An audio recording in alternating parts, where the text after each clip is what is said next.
जी इन वक्त मां सिंध असेंबली ॿाहिरां मौजूद आहियां जिते IBA टेस्ट पास हेड मास्तरनि जो एहतजाज जारी आहे। काल खां जेको आहे त ही हिते एहतजाज करे रहिया आहिनि। काल राति बि हुननि हिन रोड ते गुज़ारी सिंध असेंबली ॿाहिरां ऐं हिन वक़्तु बि हिन रोड ते वेठा आहिनि।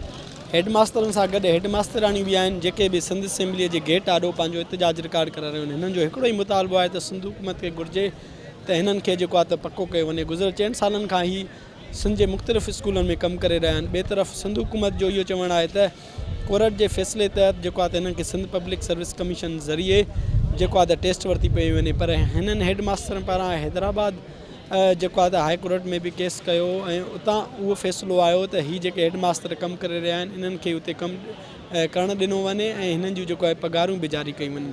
हिकु तरफ़ ॿिन्ही कोर्टनि जो बयानु अलॻि आहे, ॿिए तरफ़ सिंध हुकूमत जो बि इहो बयानु आहे। हू हाई कोर्ट जे बयान ते अमल कनि था पर हैदराबाद मां जेको फ़ैसिलो आहे उन ते अमल नथा कनि।